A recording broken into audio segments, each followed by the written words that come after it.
Bom dia! Hoje nós iremos apresentar um pouco do CPC 04, mais especificamente dos itens da 97 até o 131. Esse trabalho é da disciplina de Contabilidade Intermediária 1 da Universidade Federal de Uberlândia. Os componentes do grupo são Adolfo Fernandes, Arthur Vinícius, Bruno França, João Vitor Alves e eu, Matheus Vasconcelos. Eles vão aparecer no decorrer do vídeo. Foi proposto para nós analisar a empresa Oi. Ela era conhecida como Telemar, só que atualmente ela é a Oi e ela é uma concessionária de serviços de telecomunicação no Brasil. Ela é a maior operadora de telefonia fixa e a quarta maior de telefonia móvel e é a terceira empresa maior de telecomunicações na América do Sul. Vou falar um pouco da nossa agenda aqui, de como foi a preparação do trabalho. Do dia 1 de novembro até o dia 8 foi a elaboração desses slides. Do dia 8 de novembro até o dia 22 a elaboração do relatório, com a análise do imobilizado e do intangível dessa empresa. E do dia 22 ao dia 14 foi a elaboração dessa apresentação e da edição do vídeo. Sou o Adolfo, vou dar continuidade ao que o nosso amigo Matheus falou sobre o CPC 04, o qual define o ativo intangível. Bom, vou começar falando o que é o ativo intangível. Define-se o ativo intangível como um ativo não monetário, identificável e sem substância física. O que era o benefício não monetário? É aquele benefício que ele é voltado para você em vantagens e serviços. O monetário é aquele que retorna normalmente em dinheiro. Então, define-se normalmente um ativo intangível, aquele bem intocável. Ele deve ser identificado e separável, ou seja, ele tem que ser isolado e que possa ser vendido ou transferido. E tem duas hipóteses, as quais definem o ativo, que é ele tem que resultar de direitos contratuais ou legais e tem que ser controlável, ou seja, ele tem que deter os benefícios econômicos futuros para a geração de um ativo. Bom, agora eu vou falar sobre o reconhecimento e mensuração do ativo intangível. Vou começar falando sobre o reconhecimento. Ele deve ser reconhecido quando ele for definido que ele é um ativo intangível e quando for provado que os benefícios econômicos futuros voltarão em favor da empresa. E a mensuração do mesmo será quando ele pegar o ativo e o seu custo de aquisição e pelo valor justo numa combinação de negócios.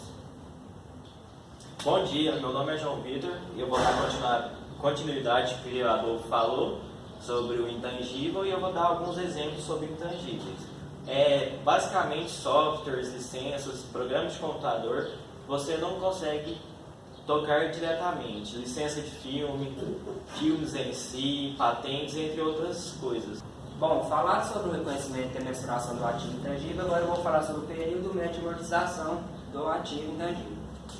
Bom, a amortização deve ser iniciada a partir do momento em que o ativo estiver pronto para uso, ou seja, a partir do momento que você pega o ativo e o coloca em uso, vai ser computada a amortização e, sendo assim, ela só vai ser acabada quando o ativo for classificado para venda, ou seja, usou o ativo em um determinado tempo, quando você o colocar para venda, vai ser encerrada a amortização.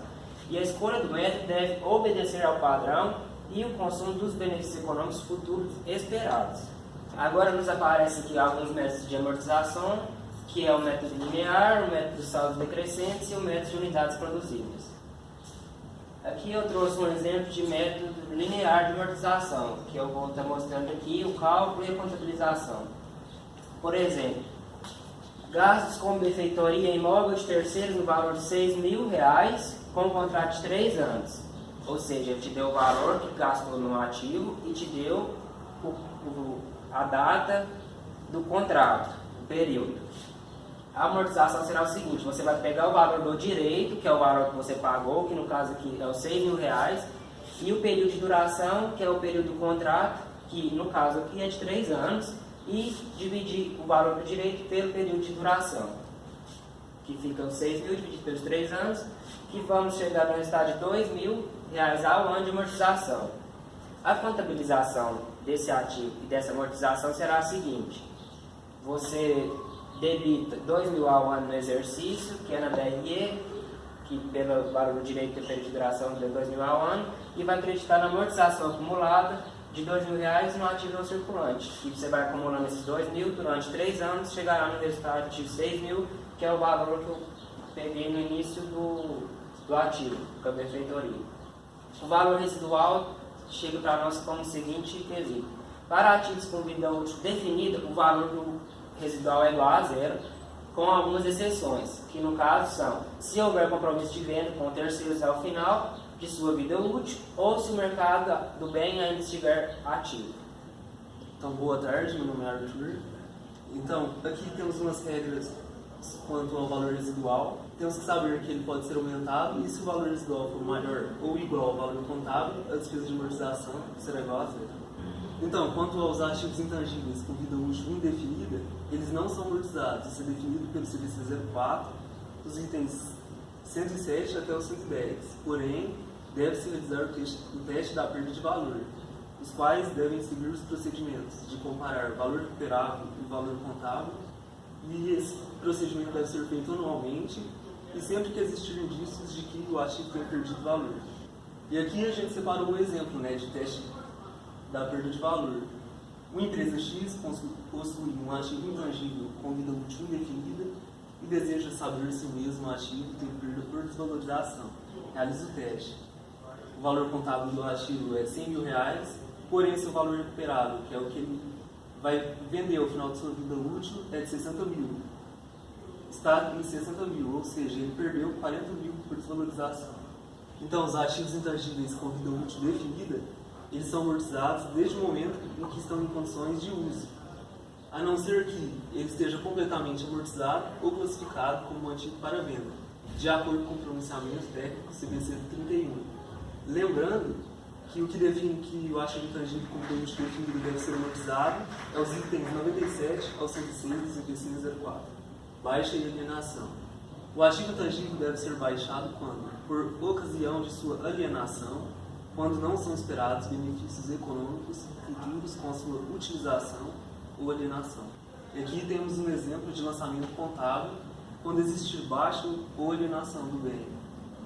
Você vai debitar o valor residual, que é o valor de venda, no caso, enquanto você vai estar vendendo, e vai zerar a amortização acumulada, debitando essa mesma conta, e zerar a conta a qual você está vendendo. Agora eu vou falar um pouco sobre os ganhos ou perdas decorrentes de baixa, ou seja, venda. Por exemplo, uma empresa tem uma patente, ela está registrada por um valor no balanço patrimonial e ela tem uma amortização acumulada.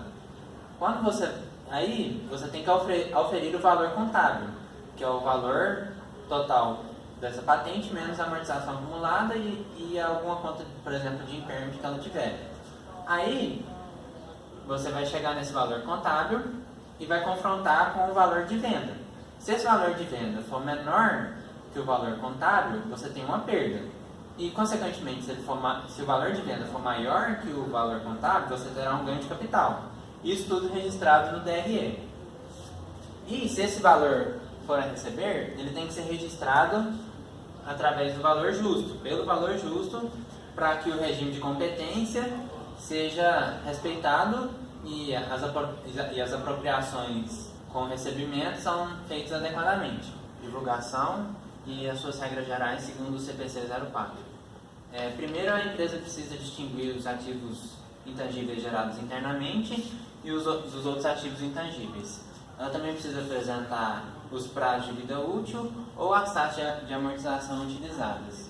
E ela também precisa apresentar os métodos de amortização para os ativos intangíveis com vida útil definida. Além disso, ela precisa apresentar o valor contábil, bruto e a amortização acumulada, mais os impairments no exercício abordado por essa demonstração. E ela também precisa apresentar adições, indicando separadamente as que foram geradas por desenvolvimento interno e as adquiridas por meio de combinação de negócios. Além disso, ela precisa apresentar as reversões de perda por impairment, qualquer amortização reconhecida no período e variações cambiais provenientes de conversões das demonstrações contábeis do exterior para a moeda nacional. E além disso, em relação aos ativos intangíveis avaliados como tendo vida útil indefinida, ela precisa apresentar os motivos deles terem essa vida útil indefinida. E, por consequência, ela precisa mencionar o valor contábil e o prazo de amortização remanescente de qualquer ativo intangível individual relevante, ou seja, se ela tem um ativo intangível que tem alguma característica específica, ela precisa demonstrar isso através das notas explicativas. Então, se houver alguma reavaliação, a empresa precisa apresentar os seguintes dados: a data da reavaliação, o valor contábil dos ativos intangíveis reavaliados e o diferencial entre o valor contábil dos ativos intangíveis reavaliados.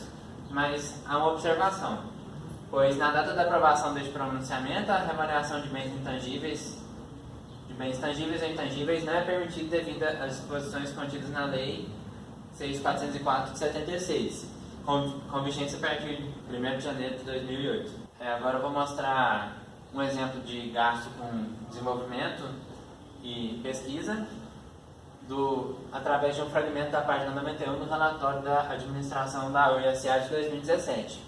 Nesse fragmento, ele fala que foram gastos aproximadamente 84 milhões em 21 projetos, sendo que 10 desses realizados em parceria com o Instituto de Ciência e Tecnologia e empresas incubadas em centros de tecnologias.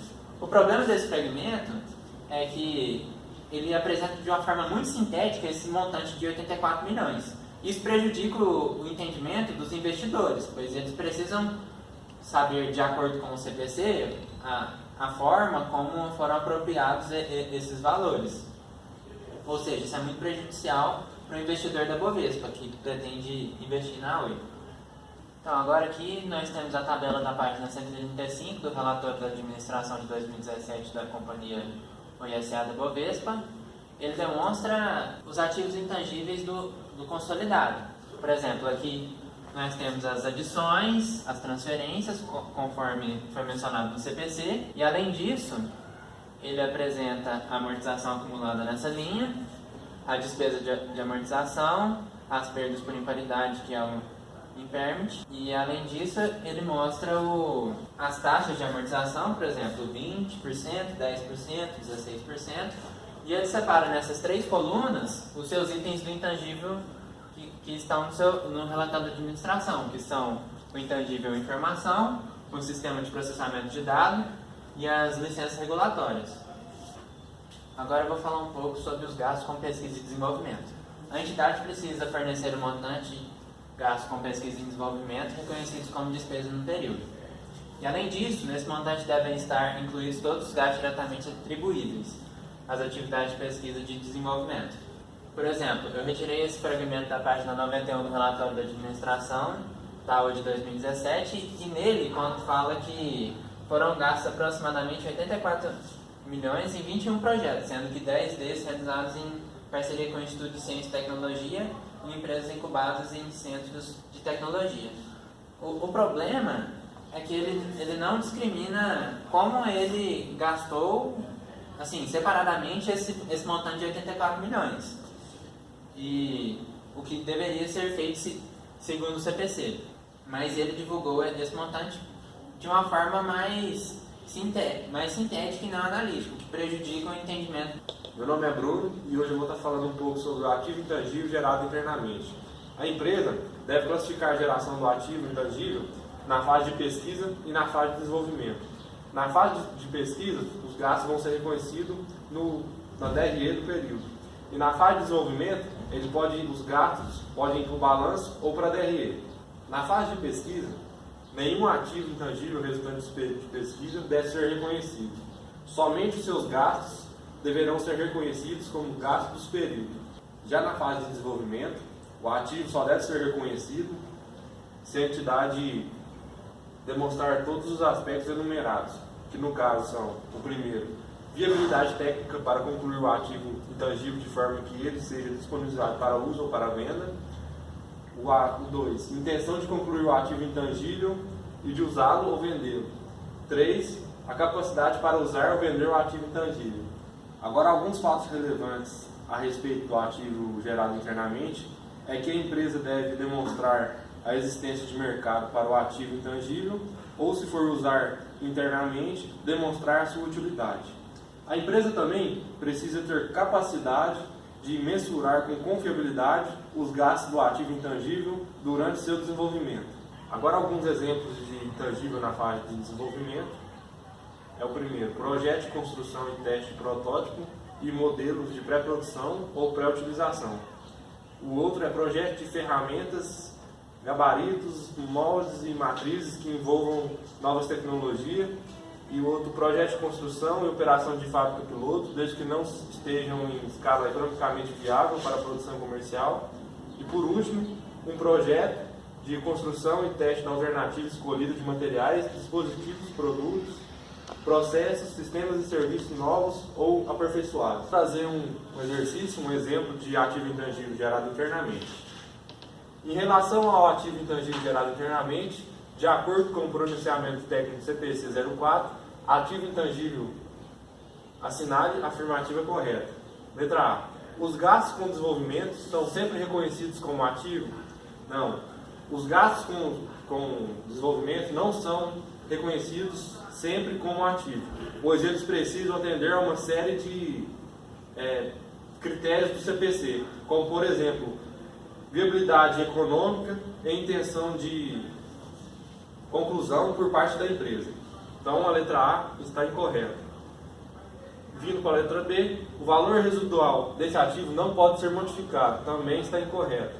Pulando para a letra D, a amortização é iniciada a partir do momento em que a fase de desenvolvimento estiver concluída, também está incorreta, pois a amortização é iniciada a partir do momento que estiver pronto para o uso. Então o que resta é só a alternativa C. O custo desse ativo inclui os gastos diretamente atribuíveis necessários à criação e produção e preparação para ser capaz de funcionar da forma pretendida pela administração. Por fim, nós vamos apresentar a conclusão sobre a divulgação do intangível e do imobilizado da empresa OSA, conforme o relatório da administração de 2017.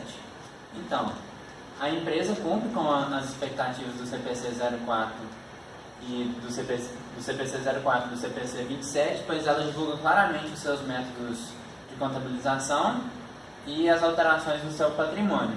Entretanto, o problema que nós verificamos nessa divulgação do relatório é que eles apresentam as informações de forma muito sintética.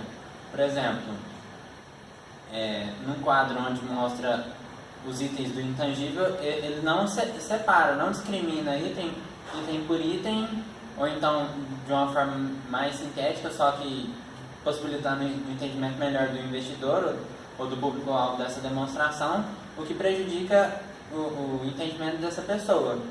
Ou seja, ele cumpre, por exemplo, ele demonstra as taxas de amortização, as taxas de depreciação, só que não aprofunda. Mas isso também não está errado, ou seja, ele apresenta que tem que ser apresentado conforme os CPCs, mas apresenta todas essas informações de uma maneira muito sintética. Mas isso acontece pela questão da objetividade e do público-alvo dessa demonstração.